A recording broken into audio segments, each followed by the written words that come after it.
This week we're talking about AI, not the hype version, the version that actually helps a small owner get through a Tuesday.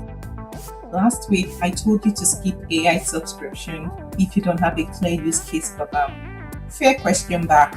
Okay, so what's a clear use case? That's the whole episode today.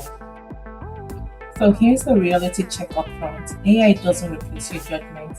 It's not going to run your spell. What's actually good at is narrower and honestly more useful. Turning your raw numbers into plain English read faster than you doing it by hand. Instead of scrolling through 3 weeks of entries trying to spot why margin, you ask and you get the answer in one line. Second, asking plain English questions about your business. Can I afford to hire? Why did margin drop? No spreadsheet required first, you just ask. But it's still your call to make. The tool gets you the answer faster. It doesn't make the decisions for you.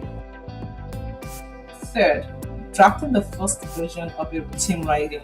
A customer message, a simple job posting, a basic policy. It's a starting point, not a finished product.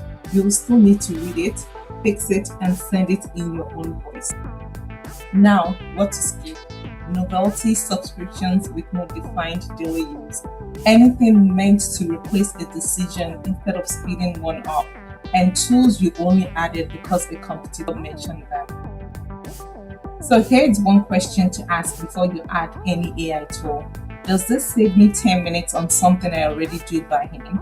If yes, it's worth taking a look. If no, it's a distraction with the monthly fee. The most useful AI tools for a small store are the boring ones. The kind that save 10 minutes a day, every day on something you're already doing manually.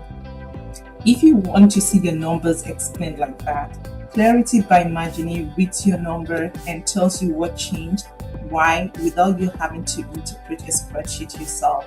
Link is below. See you next week where we'll be talking about if you should open a second location.